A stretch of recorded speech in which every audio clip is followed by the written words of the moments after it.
Buenas tardes a todos y todas. Para empezar, bueno, pedir disculpas por los problemas técnicos que hemos tenido, que ha hecho que nos retrasemos, y también daros las gracias por vuestra paciencia y por vuestra atención, para atender y para escuchar esta charla, que ha sido organizada por la Alianza por la Emergencia Climática de Paterna, la Alianza y San Antonio de Benajever. La plataforma la Alianza es una plataforma formada por organizaciones de todo tipo, sensibles, con sensibilidad y preocupación por el medio ambiente. Y también por personas a nivel particular y con el objetivo de aunar fuerzas para actuar e intentar evitar un cambio climático drástico con las consecuencias que eso tiene para las poblaciones y para el planeta. Bueno, el cambio climático ya está aquí, es una evidencia y ante él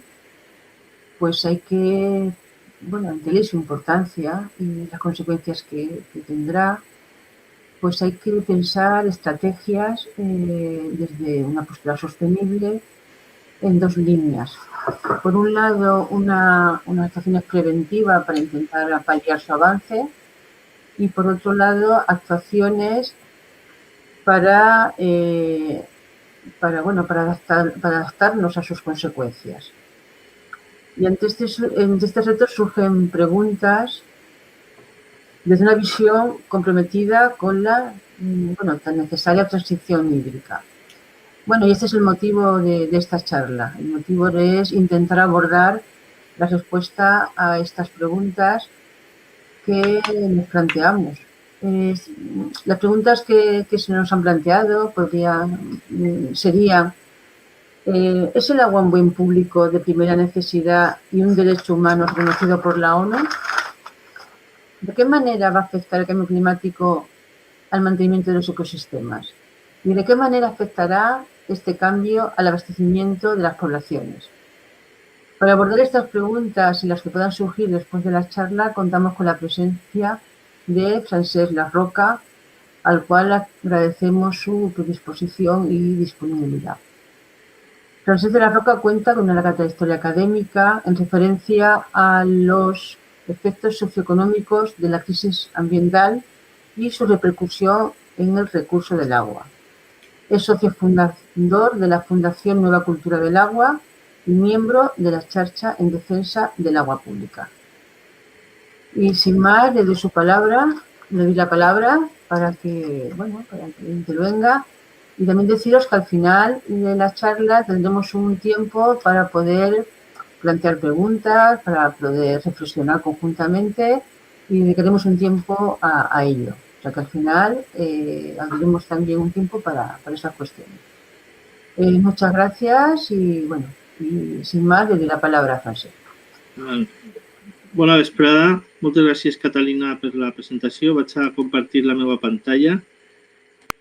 Jo havia preparat una llarga presentació.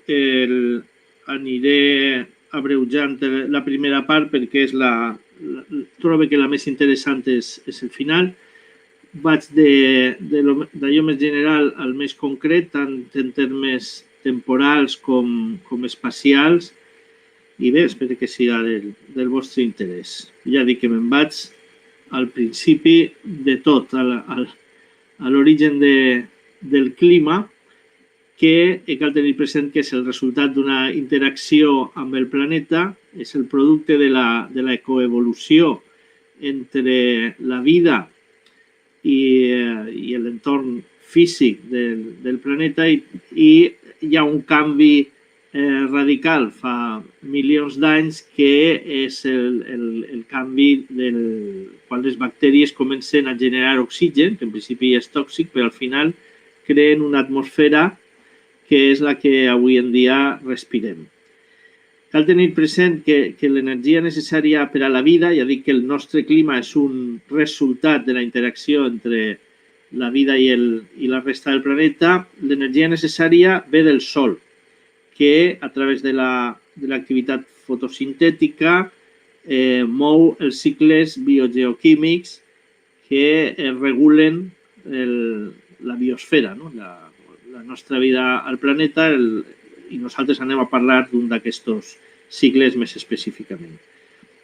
El clima i vida evolucionen conjuntament en un horitzó temporal que per a la ment humana és molt llarg, però els paleontòlegs i els geòlegs han reconstruït el nostre passat i hi ha, d'una banda, l'escala temporal geològica, en la qual els canvis que es produeixen en menys d'1 milió d'anys es consideren abruptes, la qual cosa en la nostra escala humana de vida és totalment diferent, i en realitat nosaltres, els humans, estem així recent arribats.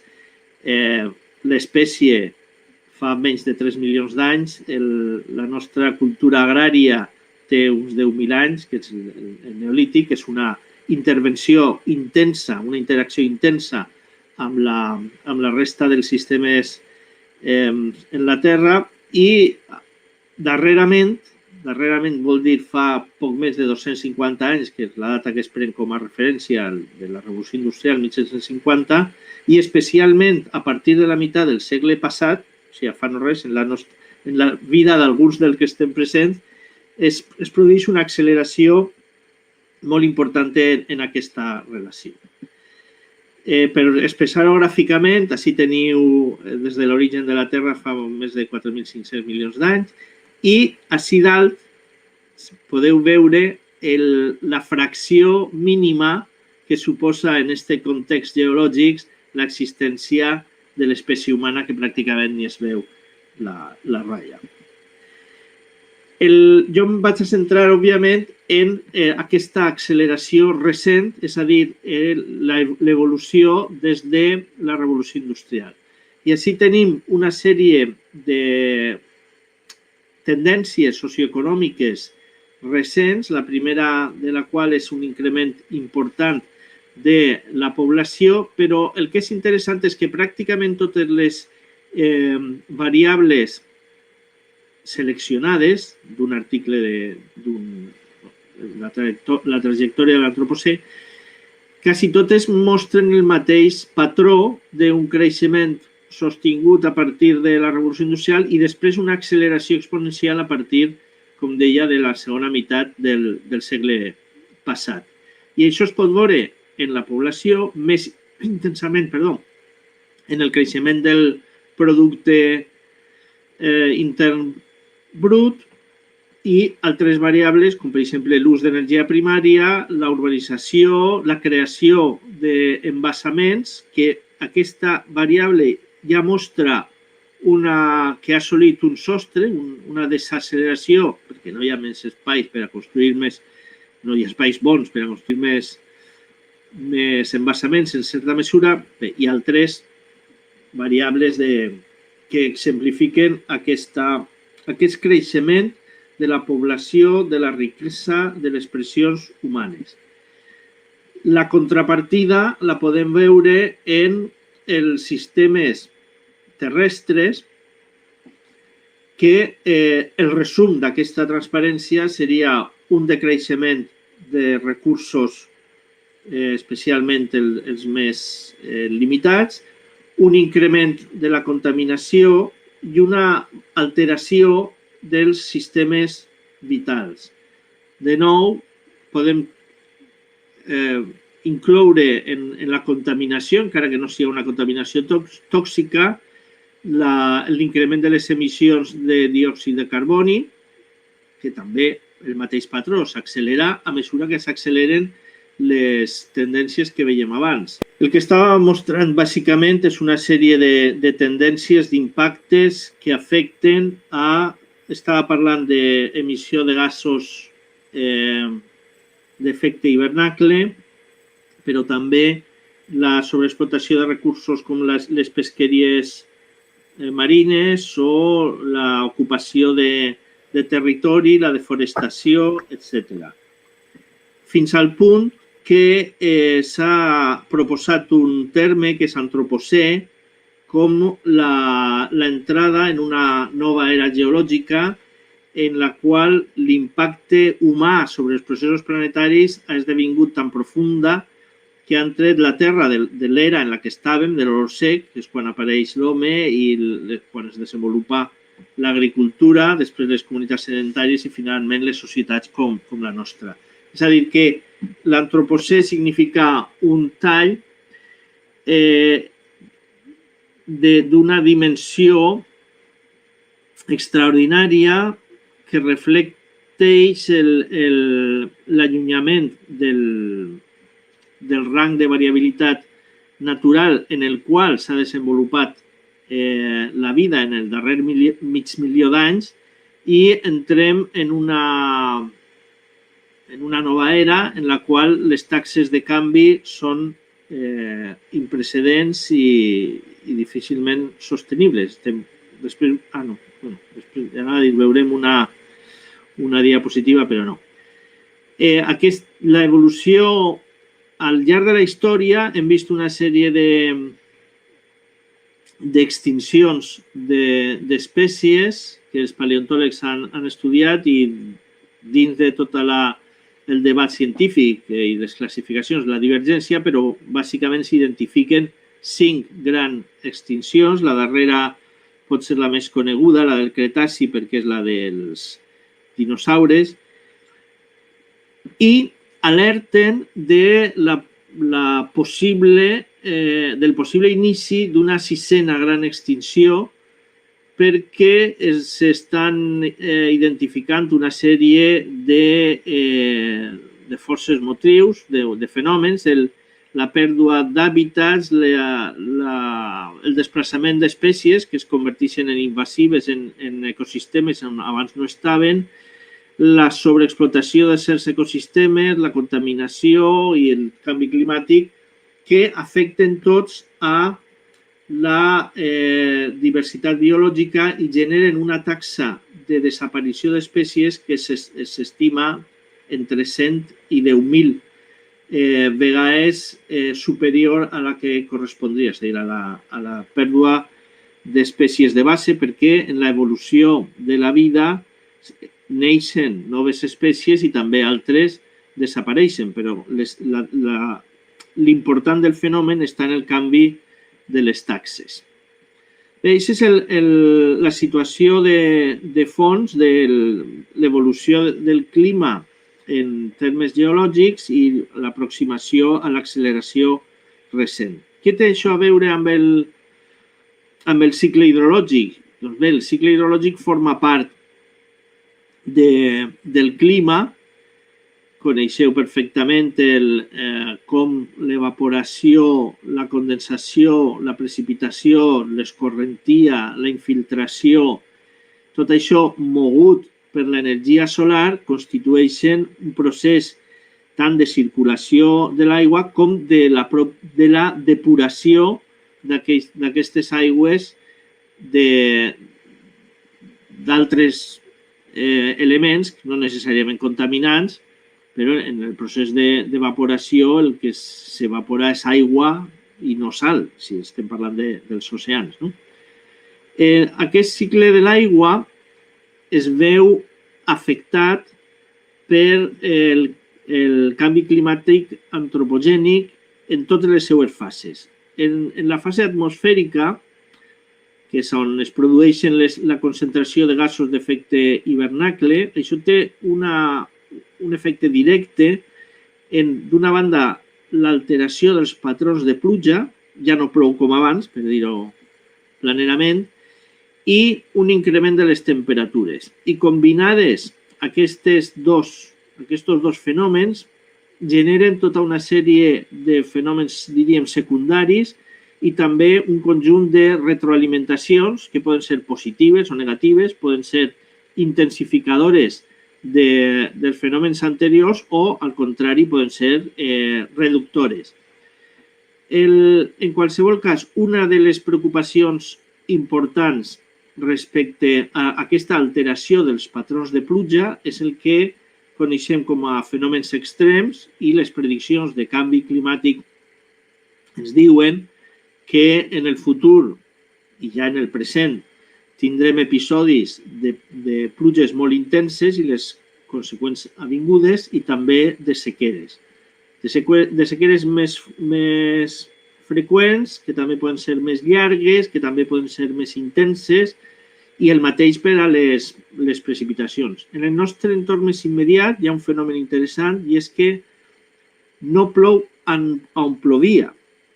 És a dir, que les precipitacions es produeixen més a prop de la costa, del que era habitual, i menys en les muntanyes, que és on s'acumulava l'aigua tant en els aqüífers com després en els embassaments.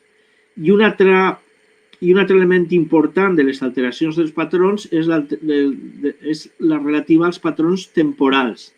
No és el mateix que ploga en primavera que ploga en hivern. I no és el mateix per als processos agronòmics com per als processos biològics el que les pluges canvien de temporada o d'intensitat, perquè pot ploure en el nostre país, pot ploure una quantitat superior com a mitjana, però, com deia abans, de manera concentrada en precipitacions, les típiques danes, que ens podria ploure tota la pluja normal d'un any i això tindria efectes importants en l'agricultura, sobretot, però en general en la nostra vida.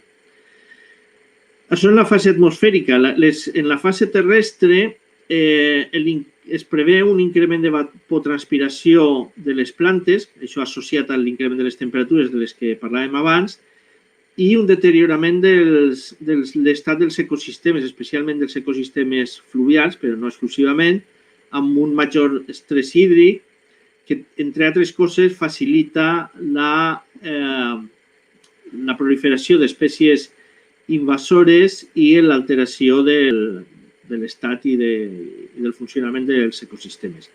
Al seu temps, aquest deteriorament de l'estat dels ecosistemes té un efecte sobre els humans en la mesura en què nosaltres som receptors de serveis ecosistèmics. Serveis ecosistèmics és un concepte relativament recent que vol reflectir literalment la contribució dels ecosistemes al benestar humà. Hi ha tota una sèrie d'elements que ens beneficien com a humans, no?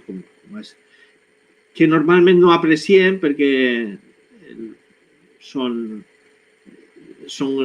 de lliure accés o gratuïts, com és la temperatura de la qual nosaltres gaudim, que no passem ni massa fred ni massa calor, però això està relacionat amb el bon funcionament dels ecosistemes i en la mesura que canvien perdem aquest tipus de beneficis o també l'aigua per beure, l'aigua per als conreus, etc.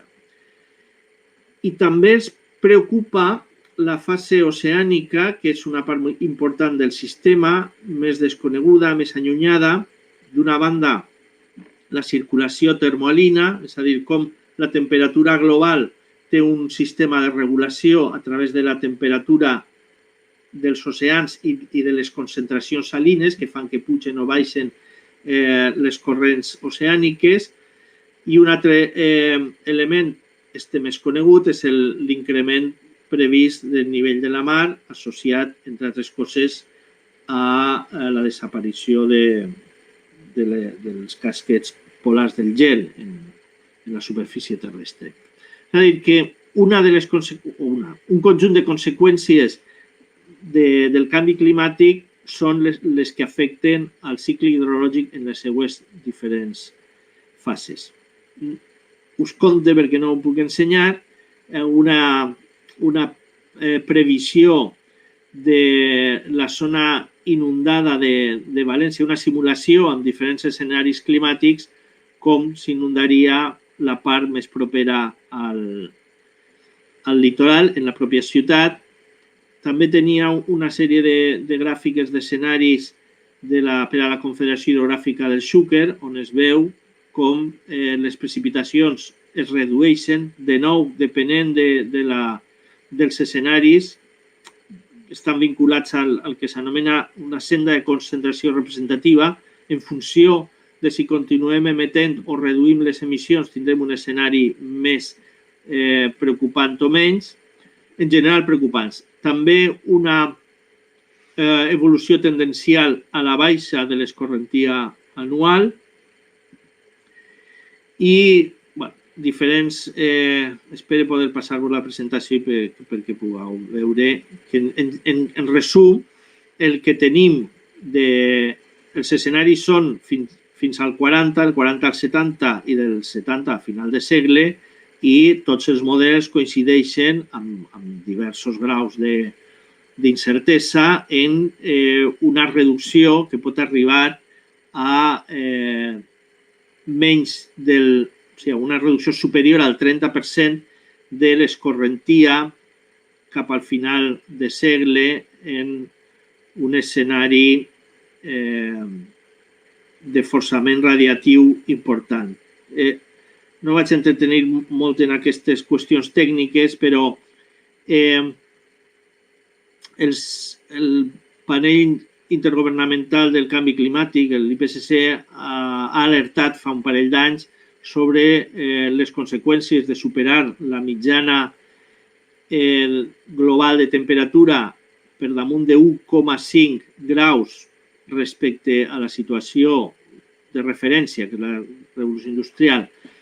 Què passa si se supera i també s'analitza quines són les tendències actuals. Les tendències actuals són que no arribem a parar l'increment de temperatura perquè no s'estan prenent mesures eficients i eficaces en aquest sentit i, per tant, els escenaris són els més catastròfics, amb graus. De fet, l'estudi que està registrat a la presentació i que estava comentant ja no contempla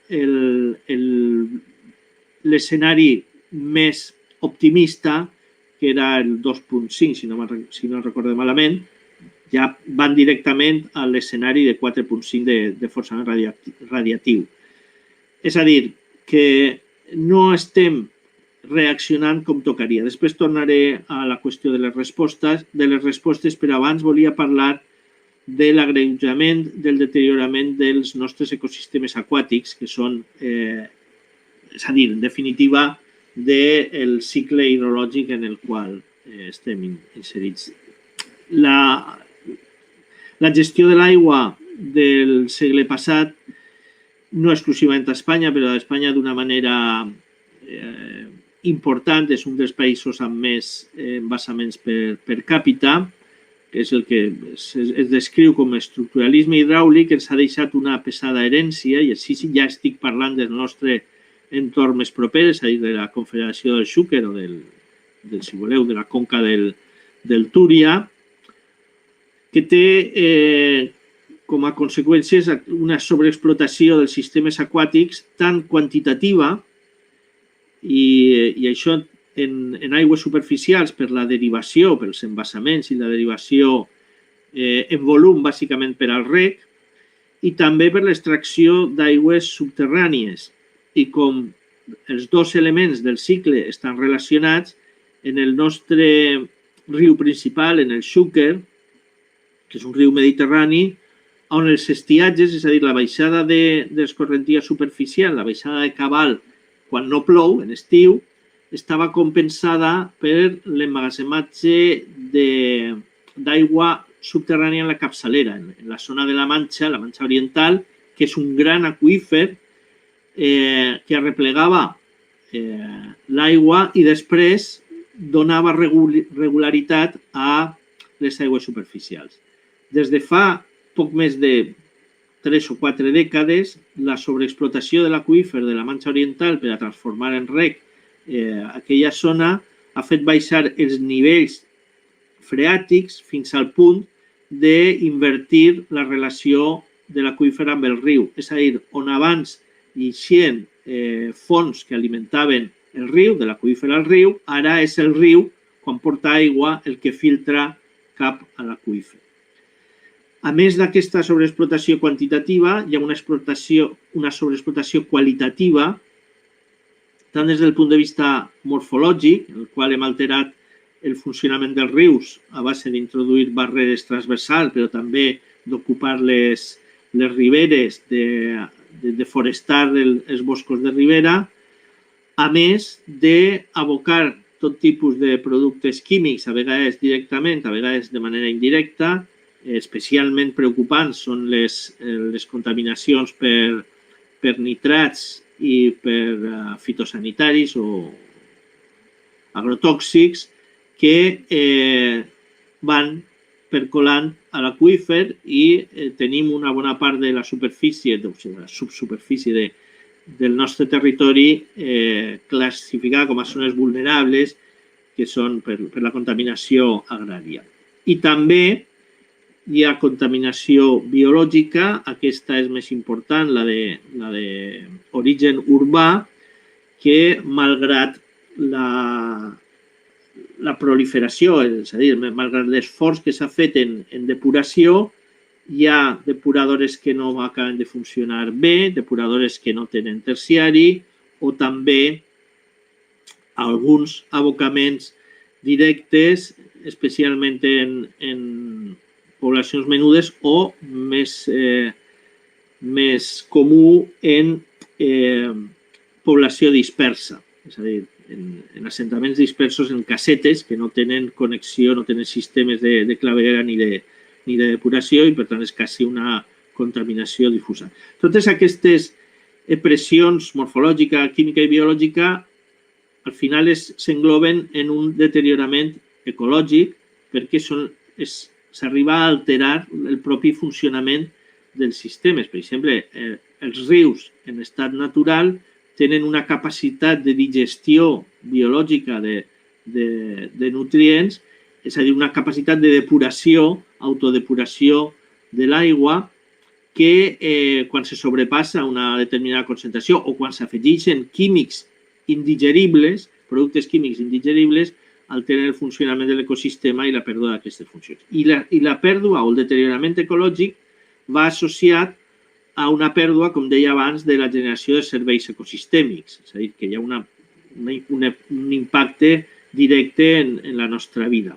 Aquesta pèrdua és directa en els ecosistemes aquàtics, l'eutrofització, per exemple, o altres processos que comentava abans, o indirecta des del moment que a la natura tot està unit i tots els éssers vius i els ecosistemes d'alguna manera tenen relació amb l'aigua i el seu hàbitat depèn, l'hàbitat dels éssers vius depèn del bon estat dels ecosistemes i podem pensar, per posar un exemple extrem, una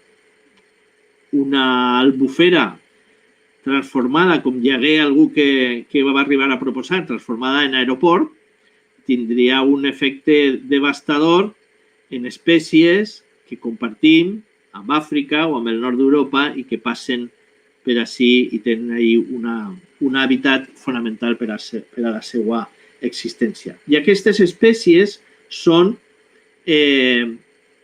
formen part de les cadenes de la vida i tornaríem al comentari anterior al voltant de la biodiversitat, la gran extinció que alguns proposen com a sisena extinció.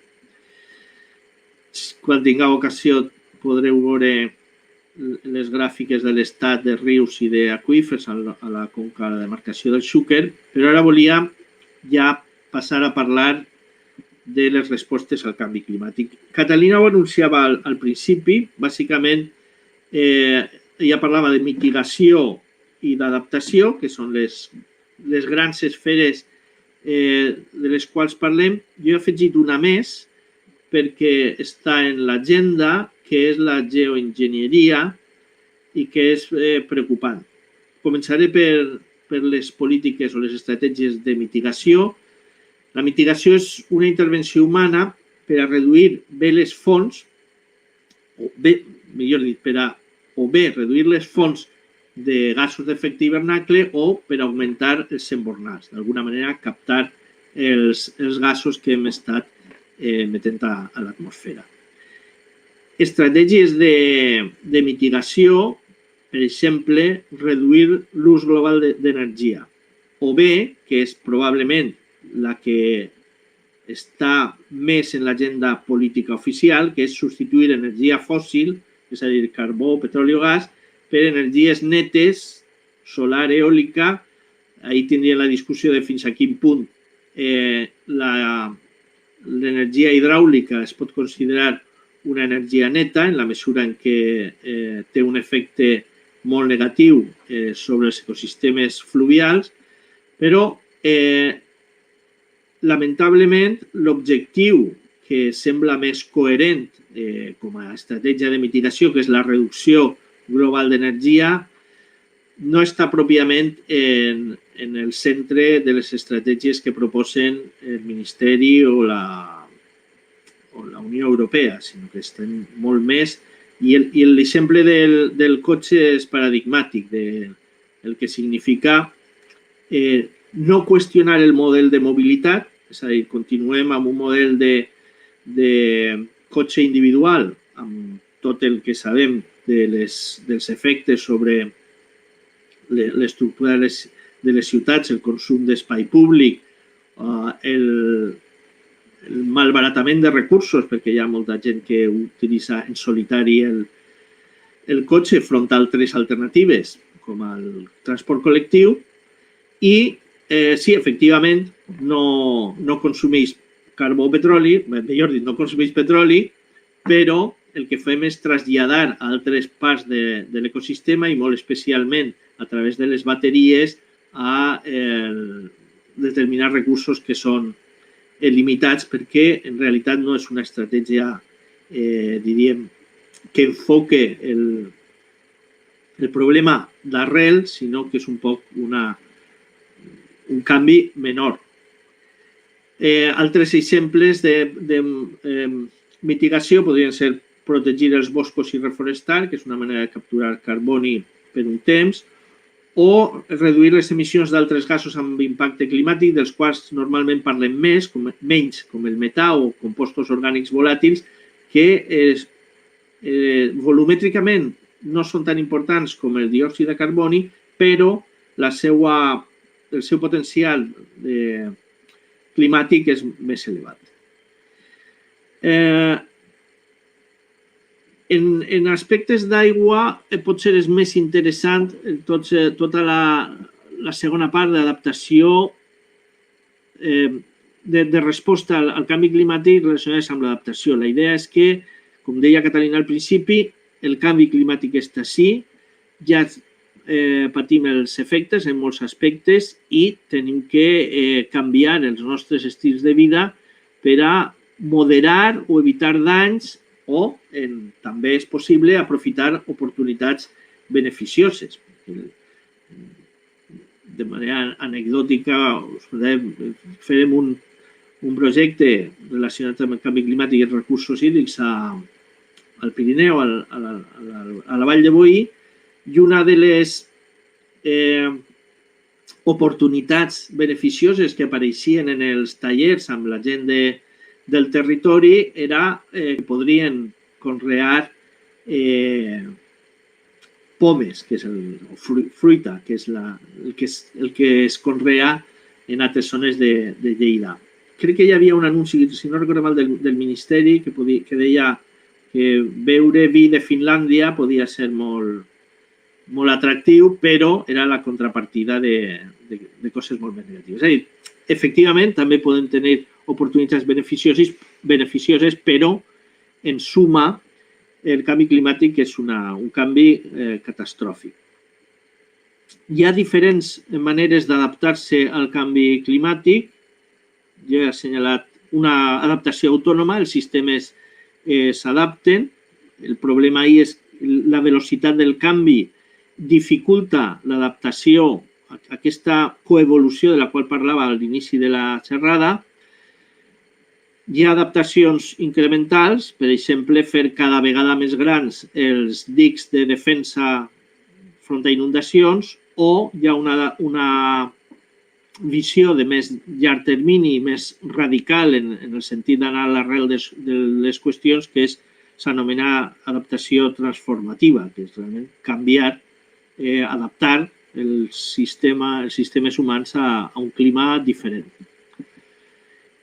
Hi ha un terme que a mi m'agrada comentar, que és el de maladaptació. El cinquè informe del Panel Intergovernamental de Canvi Climàtic el registra en el seu glossari i ho diu directament. Accions maladaptatives són accions que poden conduir a un major risc de conseqüències adverses relacionades amb el clima, a una major vulnerabilitat al canvi climàtic o a una disminució del benestar ara o en el futur. L'exemple habitual és pensar que amb equips d'aire condicionat ens adaptem a les zones de calor. Aquesta és típicament una mala adaptació des del moment que els equips d'aire condicionat el que fan és agreujar incrementar les emissions i agreujar el problema de canvi climàtic. Però d'aquestes maladaptacions, i per això me sembla molt important tenir-les presents, n'hi ha moltes, perquè ara el canvi climàtic, que ha passat una fase negacionista ja pràcticament superada a tot el món, ara és un element de propaganda i qualsevol empresa, les elèctriques o les gasistes o els bancs, el mateix, venen adaptació al canvi climàtic que cal mirar amb lupa perquè moltes vegades no és cert, és mala adaptació. Vaig a intentar compartir almenys aquesta. Compartir és una gràfica dels autors que han promocionat la idea d'antropocè, on es dibuixa en escala geològica, en els períodes recents es dibuixa l'Holocè i el que es proposa com a antropocè. I una senda d'evolució que és en la que estem. Podeu confirmar-me si es veu alguna cosa?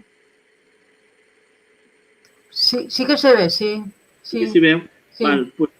Doncs vegeu que la Terra en l'Holocè està situada en un punt i a mesura que entrem en l'antropocè es va desviant cap a un clima més calent. I a partir d'ahí hi ha una bifurcació. Una és la continuació en el canvi catastròfic, és a dir, continuar incrementant les emissions, per tant, l'increment de temperatura, per tant, la degradació de la biosfera i fins a arribar a un límit planetari de desestabilització total del sistema que ens conduiria a una Terra inhabitable, que es caracteritza com a hothouse, casa calenta. I es proposa que hi ha una senda alternativa, una trajectòria alternativa, que és una Terra gestionada. Tornaré sobre això. A continuació ho vaig a contar. Això significa, i aquesta és la tercera estratègia que no contempla en principi l'IPCC, o que en els últims anys, quan hem parlat d'estratègies relacionades amb el canvi climàtic, la classificació estàndard és mitigació d'una banda i adaptació d'una altra. Però s'ha incorporat aquesta proposta relacionada amb el concepte d'antropocè, que té també la seva part fosca més enllà del que comentaré a continuació, perquè aquesta idea de que la humanitat ha canviat el clima amaga quines són les contribucions dels diferents grups humans i quins són els beneficis rebuts. És a dir, que aquesta idea de la humanitat, que òbviament té el seu atractiu des del punt de vista de solidaritat d'espècie, de considerar a tots els humans iguals, té també la seva part d'amagar qüestions distributives internes dins de la pròpia espècie. El que proposen aquests autors, aquesta gestió del sistema, és el que es coneix amb el nom de geoenginyeria, que és una intervenció deliberada a gran escala sobre els sistemes naturals de la Terra per a revertir els impactes del canvi climàtic. I això es centra en dos grans esferes. Una és la gestió planetària de la radiació solar i l'altra és la captura, bàsicament, de diòxid de carboni. I una tercera, que hi ha discussió si incloure-la sí o no, és la modificació deliberada del clima. Vaig a veure si puc pujar una altra i ja no deixa ja de molestar. És una transparència que recull diferents iniciatives, us les conte i ja està. Per exemple, d'aquesta gestió de la radiació solar, sabeu que una retroalimentació que incrementa, que contribueix a l'increment de la temperatura global és la desaparició dels casquets polars, especialment de l'Àrtic. L'increment actual el que està fent és, de manera accelerada, fondre el gel. I en la mesura que es fon el gel, desapareix aquesta superfície blanca que cobreix el pol nord i redueix el que s'anomena l'albedo, és a dir, la reflexió de la radiació solar, que és més intensa en les superfícies blanques que en les superfícies fosques, és a dir, en el blau marí o en el fons marí que queda quan desapareix el gel.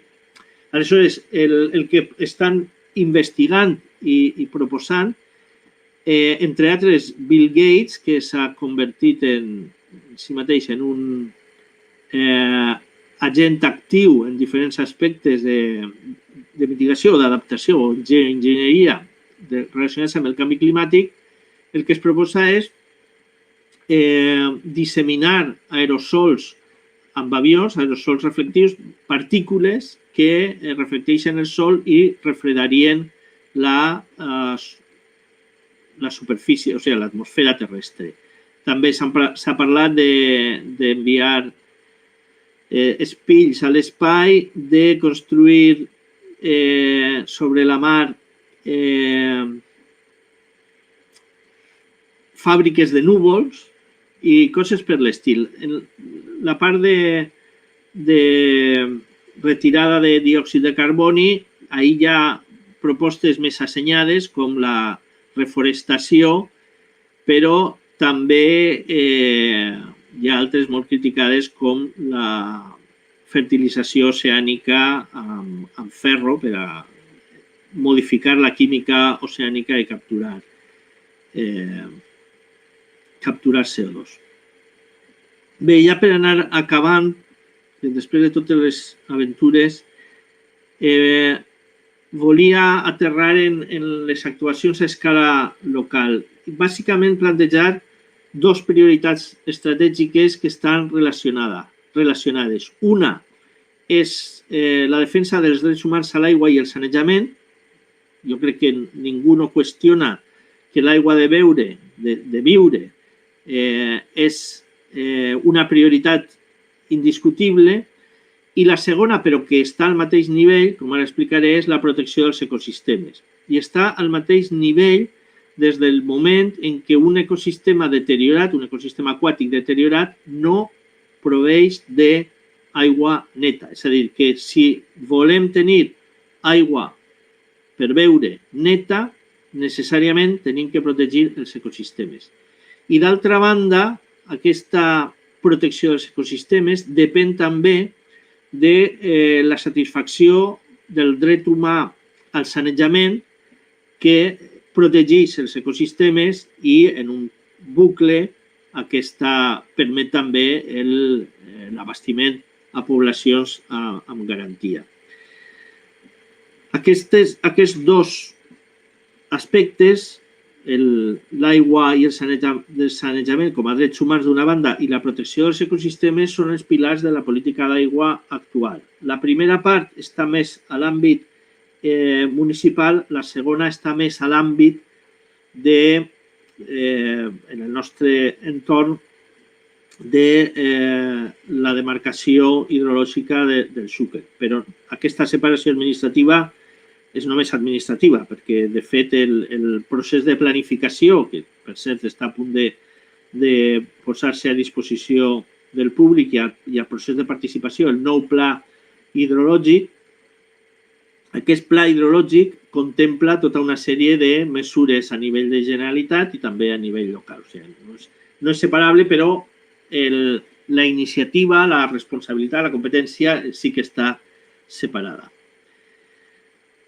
Els ecosistemes en bon estat, que és l'objectiu explícit de la Directiva Marc de l'Aigua europea i, per tant, de la política, hauria de ser de la política del Reino d'Espanya, és la protecció dels ecosistemes i el foment de l'ús sostenible.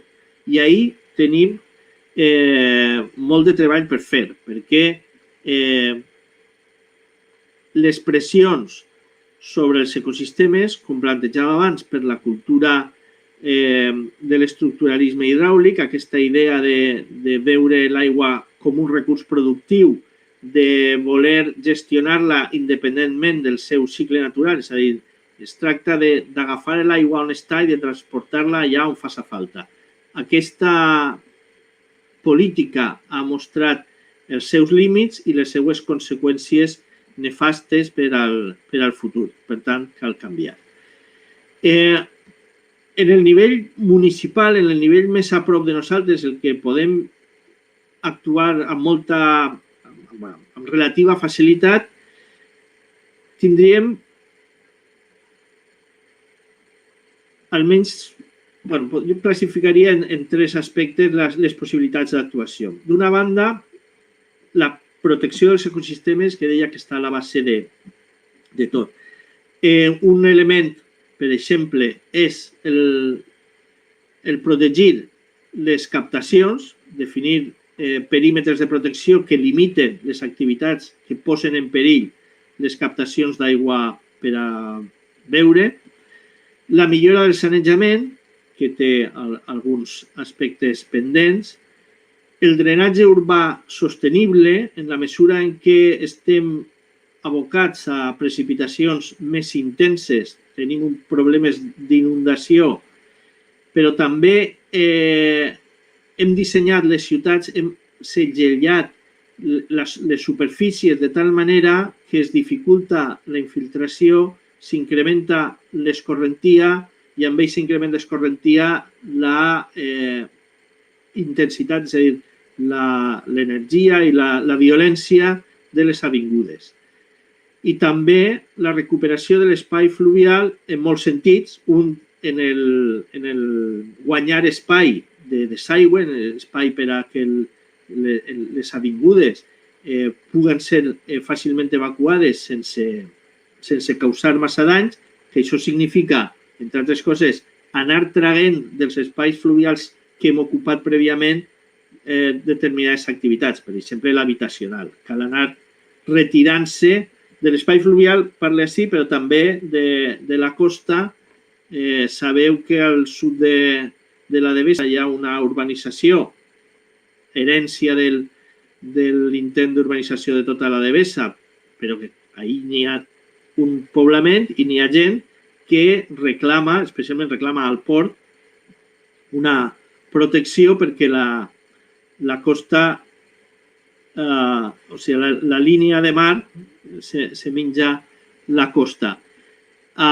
L'eixida, i això és una qüestió que es va generalitzar en el futur, aquesta idea de que primera línia de platja és un privilegi, cal anar abandonant-la, cal anar amb temps, perquè tampoc és una cosa d'avui per a demà, però cal anar reordenant el territori per a renaturalitzar i alliberar aquestes zones més exposades als efectes del canvi climàtic. Bé, això pel que fa a la protecció dels ecosistemes. Un altre element d'actuació important és fomentar l'ús sostenible de l'aigua al municipi. Per exemple, competència municipal en jardineria i en neteja de carrers. Òbviament, jo crec que ja ningú no utilitza aigua potable per a netejar els carrers, però pot ser. I en jardineria, el propi disseny dels jardins cada vegada és més difícil de justificar aquestes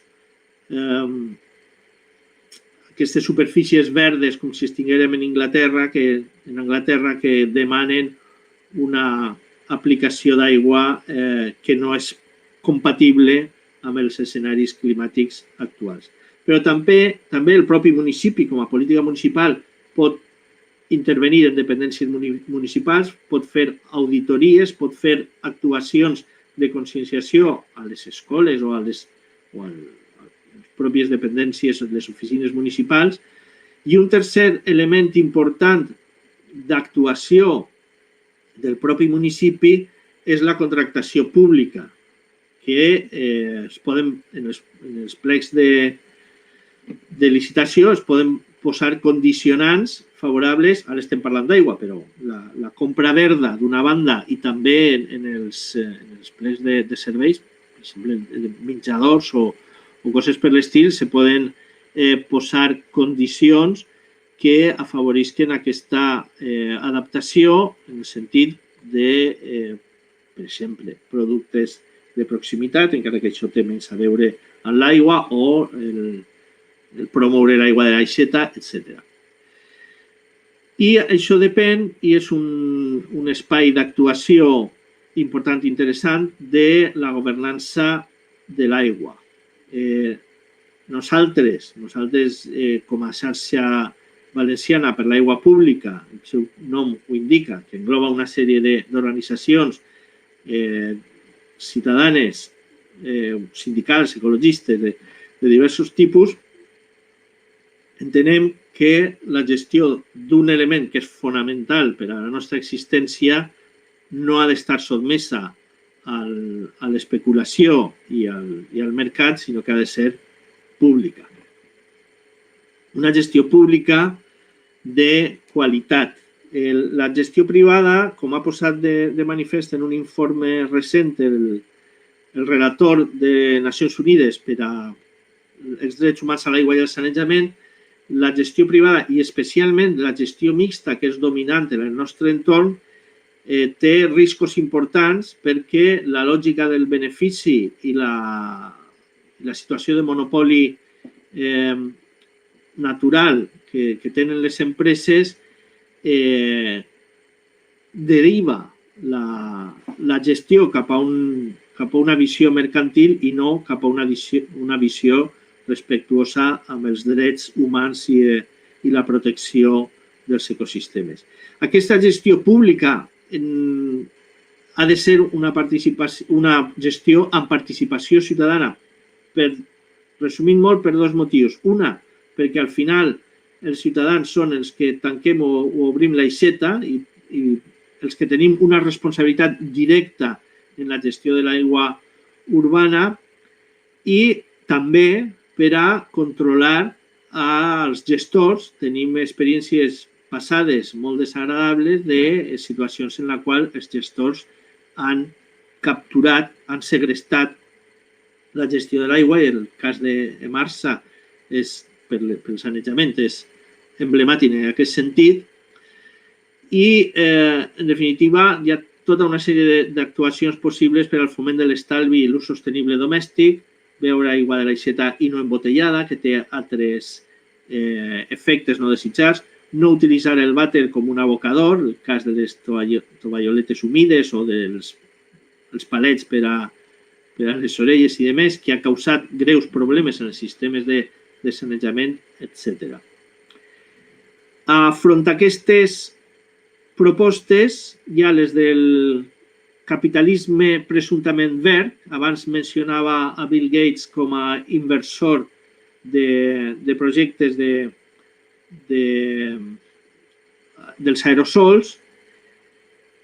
El mateix Bill Gates està promocionant una hamburguesa sintètica això d'una banda, més tecnològica, i d'altra banda, la globalització provoca, per exemple, que l'empresa espanyola Urbacer, que activa en recollida de residus sòlids urbans i gestió de l'aigua, ara pertany a una companyia xinesa que està en estos dies està en la premsa perquè la companyia xinesa que la va comprar, no sé si el 16 o el 18, ara la ven. Però podeu pensar que l'interès d'una corporació financera xinesa en la gestió de l'aigua no està relacionada de la nostra aigua, vull dir que de poblacions del nostre entorn no està especialment vinculada a la satisfacció de drets humans, sinó que té una altra lògica. I per acabar aquests aspectes, aquestes pinzellades en relació amb les propostes del capitalisme, la notícia de fa uns mesos és que l'aigua cotitza en el mercat de futurs de Chicago Exchange, una cosa per l'estil. És a dir, que aquesta visió de que qualsevol cosa es pot comprar i vendre i que tindrà, sense dubte, si es consolida, efectes molt negatius sobre els propis ecosistemes, l'aigua i, en definitiva, els nostres drets humans. Si em permeteu 5 minuts més, com a consideracions finals, la primera qüestió és que les conseqüències del canvi climàtic i la crisi ecològica involucren tots els aspectes de la vida. Com deia Noemi Klein, en el títol d'un llibre, això ho canvia tot. El canvi en el context canvia necessàriament tots els aspectes, o afecta a tots els aspectes de la vida. La segona idea important és que els canvis en els patrons de precipitació associats a l'alteració del sistema climàtic afecten els sistemes aquàtics i els serveis ecosistèmics. D'altra banda, o com a conseqüència d'això, és necessari i urgent canviar els models de producció i consum per a mitigar el canvi climàtic i per adaptar els nostres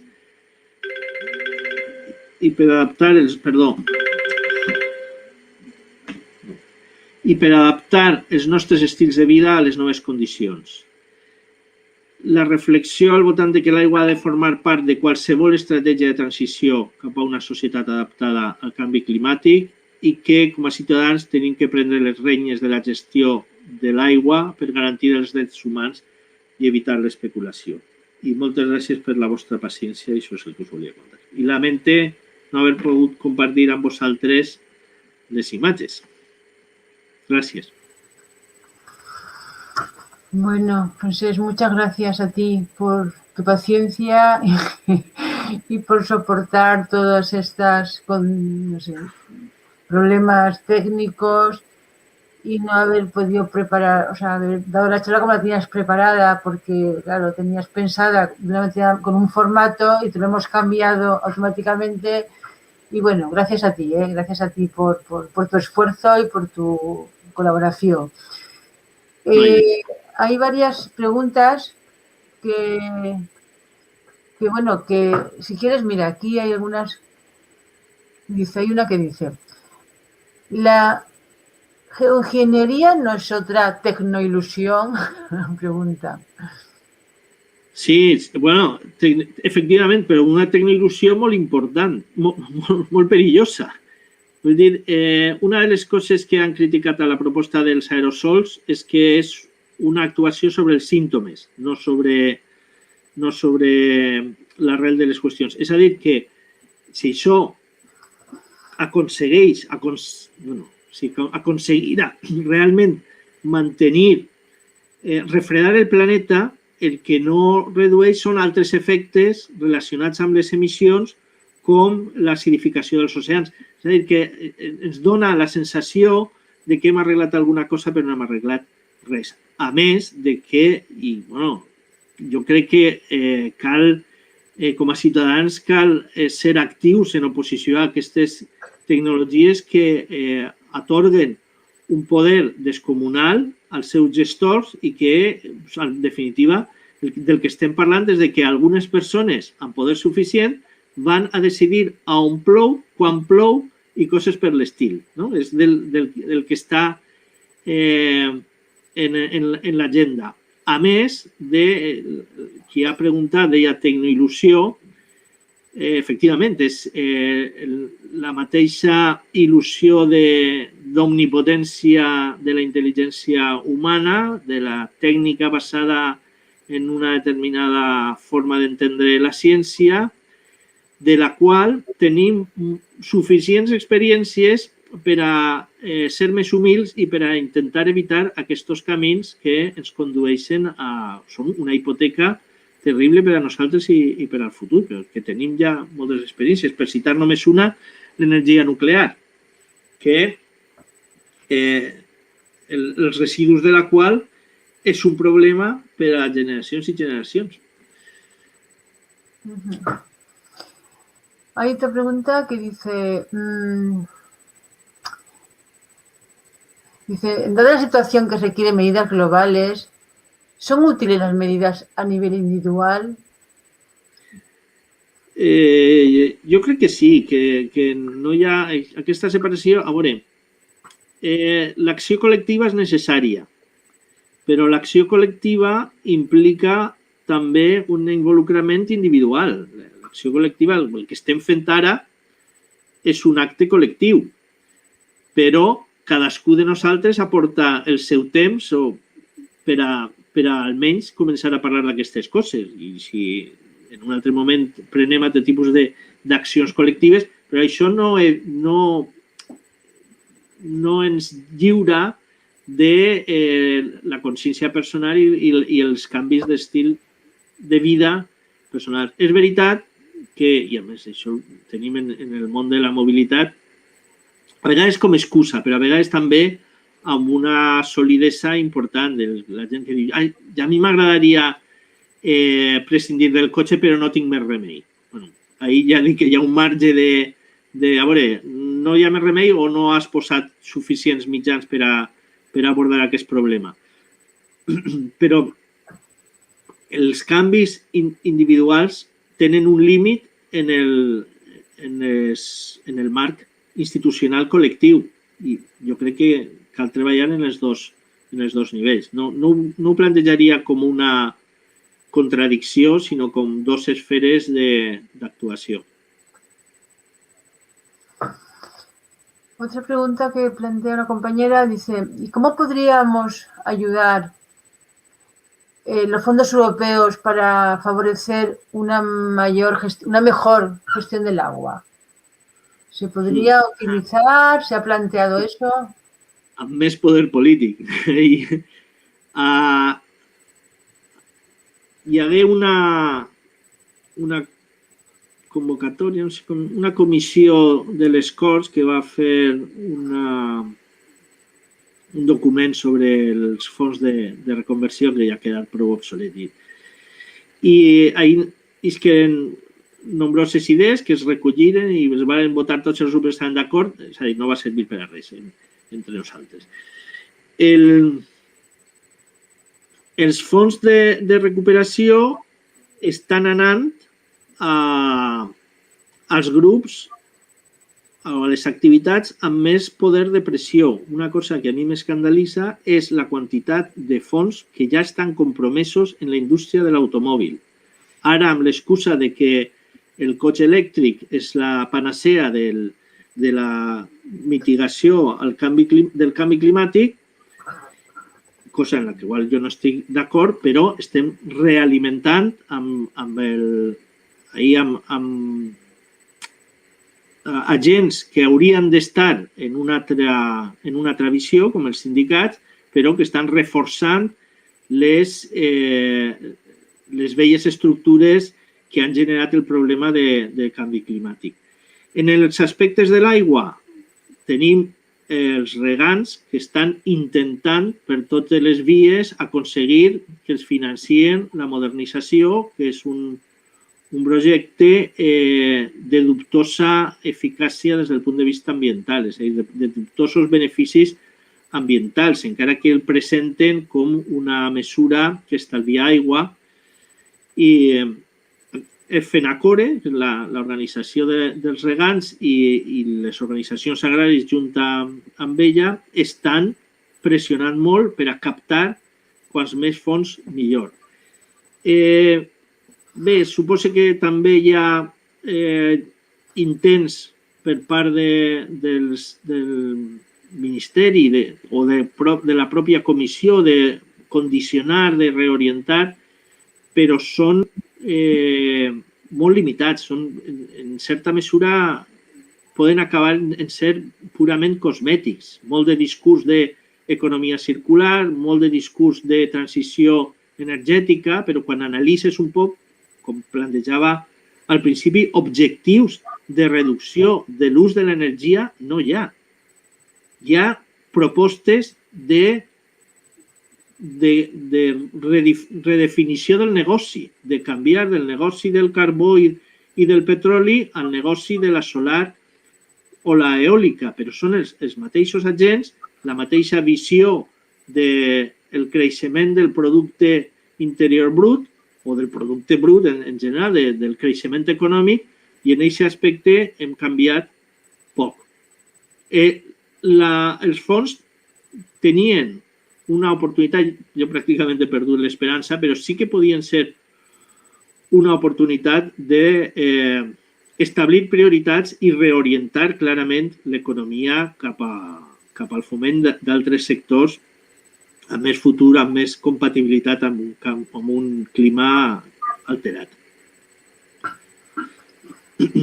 Bueno, pues ya no veo más preguntas. Bueno, oigo eco. ¿Me oís bien? ¿Me oís bien? ¿Ahora? ¿Ahora sí? Vale. No, que algunas se repiten, o sea, más o menos es lo que han preguntado. Yo creo que, y eso ya es una aportación mía, que la presión que tenemos que hacer sobre los ayuntamientos es fundamental también en el tema de tanto los grupos ecologistas como las plataformas, como el tema de concienciar, de presionar los ayuntamientos para lo que tú has comentado antes, para una buena, para destinar presupuesto a esto y para cuidar toda la red, y el tema de concienciar para el cambio de gestión de la privada a la pública, ¿no? Todo eso yo creo que es importante desde la ciudadanía, tenerlo claro en la agenda nuestra de actuaciones, me parece a mí importante, ¿no? ¿Qué piensas? Sí, jo pense que l'acció municipal és molt important perquè és l'àmbit de l'administració més accessible. No tot és una qüestió de l'administració, però sí que cal estar damunt dels que d'aquells als quals hem encomanat la gestió de coses importants, de que actuen per l'interès general, cosa que no sempre és fàcil perquè ells també tenen la seva agenda política, la seva agenda de grup, que a vegades es superposa a l'agenda, diríem, de la ciutadania, estan sotmesos a pressions, tenen problemes de limitació de personal, hi ha un nivell dels ajuntaments, però també a la Generalitat, i hi ha una qüestió prèvia que és la consciència del problema i de la seva gravetat i de que és necessari intervenir i que és possible, perquè no hi ha una fatalitat. Per això, clar, implica entendre el problema i tenir voluntat de canviar. I en aquest aspecte, en l'aspecte de l'aigua, hi ha molta inèrcia de la vella cultura del pensar que podem, el que deia abans, l'aigua bueno, estic parlant en un entorn virtual, però jo ubique per la vostra organització que l'Eliana és un element present en la nostra xerrada d'aquesta vesprada. L'Eliana és un exemple de la mala gestió de l'aigua fins a l'extrem. La contaminació per nitrats de tot l'entorn ha acabat amb les fonts de captació i al final la solució és la solució entre cometes, és la desnitrificadora. Aquest exemple es pot estendre pràcticament a tota la plana de València. El que ens venen, Global Omnium es ven com una gestió excel·lent de tecnològica, know-how i totes aquestes paraules meravelloses, en realitat és el producte d'anar pas a pas acabant amb les fonts i estenent el problema a altres zones que encara no s'han deteriorat. València veu, l'àrea metropolitana, 3/4 parts de l'aigua provenent del Xúquer. Del Xúquer es veu fins a Sagunt i encara no funciona d'una manera contínua, però també es vol portar al Vinalopó. Aquesta idea de l'aigua deslligada de l'ecosistema, deslligada de totes les funcions locals del territori que complís, és el somni tecnocràtic, la intervenció d'abans de la il·lusió tecnocràtica de la capacitat de fer-ho millor que la natura. I jo en això estic radicalment en desacord. La natura ho fa millor i més barat perquè la complexitat de les interaccions sistèmiques és inabordable per a la ment i la capacitat humana, que hem substituït parts de l'ecosistema per sistemes artificials que efectivament tenen eficàcia per a algunes coses, però que hem perdut de vista quina era la part negativa d'aquestes intervencions. I això és el que cal repensar. Bueno, y por último, ya para acabar, además creo que es una buena pregunta para acabar. Hay una compañera que pregunta, entonces, ¿estás planteando claramente un decrecimiento? Sí, la paraula no m'agrada, però sí, les propostes de decreixement, suposo que la persona que pregunta coneix l'obra de Latouche, de Serge Latouche, i ell diu que el decreixement no és un concepte, és un eslògan per a promoure un canvi important, una acció política. I després fa un llistat d'erres, que no me'n recordo de totes, però de reutilització, de reciclatge, ha agafat la R com que dona molt de joc, per a, efectivament, adaptar els nostres estils de vida a un entorn que té unes determinades característiques de funcionament i de limitació, perquè vivim en un planeta que ara sabem que és... Ara som conscients de la seva limitació i cal canviar. Volia fer una referència a la importància de pensar realment el que necessitem. Els economistes ortodoxes se n'obliden, és un tema que no els interessa. Això són els agents econòmics, el que tenen són preferències. Però en realitat, i d'ahir el gran negoci de la publicitat, és a dir, que és un sector important, les necessitats es generen, formen part del sistema. Que la gent sentisca la necessitat que després es converteix en una dependència de comprar-se els productes. I en moltes ocasions, a més, no satisfan cap necessitat. Algun autor, Max Neff, parla de pseudosatisfactors. Per exemple, un no necessita probablement un cotxe més gran per a desplaçar-se, però sí necessita un cotxe més gran per a mostrar-li-lo al veí o per a representar el seu estatus o coses per l'estim. Podem canviar moltes coses. Podem representar el nostre estatus si és que probablement sí que necessitem, sí que és una necessitat humana el comparar-nos amb els nostres propers, però es poden fer de moltes altres maneres. Tornant a la pregunta, el decreixement entès com un conjunt de propostes d'una economia més centrada en les necessitats reals, més desenganxada dels artefactes que en realitat no ens satisfan i que en bona mesura ens fan més infeliços, és una estratègia interessant. És cert que el canvi no és fàcil, perquè també en l'economia les coses estan vinculades i un dels efectes, una de les ensenyances de la pandèmia, que veurem el que dura, és la consciència d'aquestes relacions.